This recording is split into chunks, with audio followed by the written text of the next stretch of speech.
नमस्कार दोस्तों। अगर मैं आपसे ये पूछूं कि आपको एक शहर से दूसरे शहर जाना है, तो क्या आप कौन सा ट्रांसपोर्ट लेंगे, ट्रेन या मेट्रो? ऑब्वियसली आप ट्रेन ही लेंगे। एक तो रीज़न ये है कि मेट्रो एक शहर से दूसरे शहर जाती नहीं है, और दूसरा जो ऑब्वियस रीज़न है वो ये है कि ट्रेन्स इंटरसिटी ट्रैवल के लिए मेट्रो से बहुत ज़्यादा फास्ट होती हैं। और अब अगर मैं आपसे पूछूं दोस्तों कि आप रेलवे स्टेशन तक कैसे जाना पसंद करेंगे, मेट्रो में या बस में, तो आपका आंसर होगा मेट्रो, क्योंकि मेट्रो बसेस से बहुत फास्ट होती हैं। लेकिन दोस्तों ये ज़रूरी नहीं है कि आपके बिल्कुल घर के नज़दीक होगा कोई भी मेट्रो स्टेशन। आप मेट्रो स्टेशन तक पहुंचने के लिए या तो पैदल जा सकते हैं या फिर आप कोई और ट्रांसपोर्टेशन ले सकते हैं। अगर आप कोई और ट्रांसपोर्टेशन लेते हैं तो फिर कॉस्टली हो जाता है।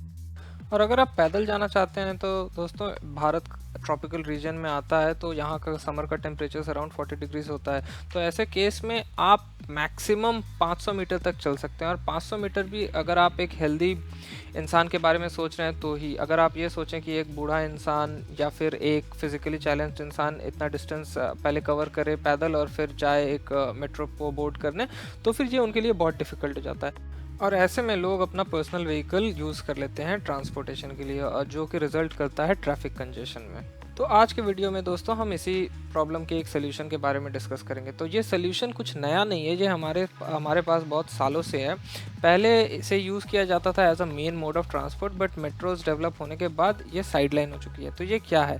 आज मैं बात करूँगा एलआरटी के बारे में। एलआरटी मतलब लाइट रेल ट्रांजिट। दोस्तों, एलआरटी का सबसे कॉमन एग्जांपल है ट्राम्स। अब ट्राम्स लॉन्ग डिस्टेंस के लिए तो फेवरेबल नहीं है क्योंकि ये स्लो होती हैं, but with in big city जो स्मॉलर पार्ट्स होते हैं उनको इंटरकनेक्ट करने के लिए ट्राम्स बहुत ही यूज़फुल एक मोड ऑफ ट्रांसपोर्ट है।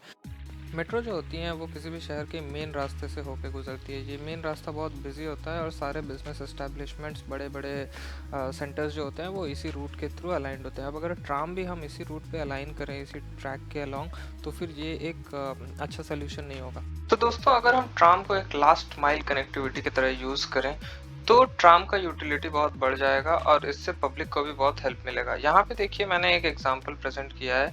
ये कोलकाता का सॉल्ट लेक और न्यू टाउन का मैप है, जो कि दोनों ही प्लान्ड सिटी है।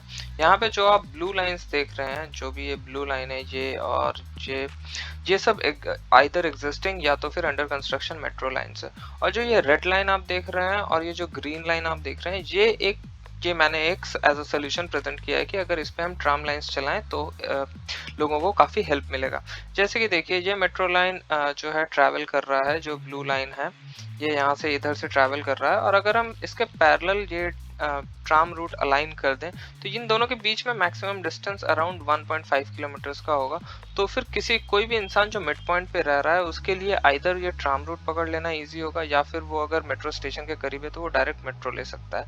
और फिर सिमिलरली ये एक जंक्शन पॉइंट है जहाँ पे ये मेट्रो और ट्राम दोनों आके मर्ज करेंगी। तो फिर जो भी सिटी के लाइक इनर साइड से आ रहा है वो यहाँ पे आके मेट्रो को बोर्ड कर सकता है फॉर लॉन्ग डिस्टेंस ट्रेवल्स। और सिमिलरली ये फिर अगेन आगे बढ़ता है और ये फिर न्यू टाउन के अंदर ट्रैवल करते हुए यहाँ के लोगों को अगेन पिक करते हुए यहाँ पे एक जंक्शन वापस से मेट्रो के साथ मर्ज करता है। और इस जंक्शन पे ये जो अनदर प्रपोज्ड ट्राम लाइन है ये भी आके मर्ज करता है। ये मैंने जस्ट एक सजेशन के तरह से दिया है। रूट्स तो ऑफ कोर्स बहुत प्रॉपर प्लानिंग के साथ बनती हैं, तो वो कुछ और हो सकता है। आप भी अपना रूट्स कमेंट्स में सजेस्ट कर सकते हैं। अब दोस्तों बात करते हैं इसके मेरिट्स और डिमेरिट्स की। मेरिट्स की बात करें तो दोस्तों, ये ट्रैवल बहुत इजी कर देता है। लास्ट माइल कनेक्टिविटी के लिए ये बहुत अच्छा सोल्यूशन है। दूसरा बड़ा एडवांटेज ये है दोस्तों कि ये जो ट्राम रूट है ये मेन रोड से होके नहीं जाएगी, ये पैरेलल किसी रोड से होके जाएगी। तो ऐसे में क्या होगा कि जब कोई किसी रूट से मेट्रो होके गुजरती है तो उस रोड के आसपास का एरिया जो होता है, एक तो वो कंजेस्टेड हो जाता है, दूसरा सारे बड़े बिजनेस वहीं पे एस्टैब्लिश हो जाते हैं। ओके, अब ट्राम अगर अंदर के रास्ते से जाएगी तो छोटे मोटे जो बिजनेसेस हैं वो उस रूट के अलॉन्ग भी अलाइन हो सकते हैं। डिमेरिट्स की बात करें तो जो सबसे बड़ा चैलेंज होता है वो होता है कि ट्रैफिक का। बट अगेन दोस्तों, ये सोल्यूशन जो है वो अपने आप में ट्रैफिक प्रॉब्लम को ही सॉल्व करेगा, क्योंकि अगर ज़्यादा से ज़्यादा लोग पब्लिक ट्रांसपोर्ट यूज़ करेंगे तो रास्ते पे गाड़ी कम होगी, गाड़ी कम होने से ट्रैफिक का कंजेशन कम होगा। गवर्नमेंट को भी हेवली इन्वेस्ट करना पड़ेगा, क्योंकि आज के दिन में हमारे देश में जो भी ट्राम्स हैं, एक्चुअली कोलकाता में ही सिर्फ चलती हैं ट्राम्स, बट ये ट्राम्स बहुत ही आउटडेटेड हो चुकी हैं। तो इनको मॉडर्नाइज करना बहुत ज़रूरी है, क्योंकि ये करंट स्ट्रक्चर में कंटिन्यू नहीं कर सकते हैं। तो गवर्नमेंट को भी ये बहुत बड़ा एक इन्वेस्टमेंट करना पड़ेगा। आज के लिए इतना ही दोस्तों। कमेंट सेक्शन में अपना थॉट्स बताएं। Thank you.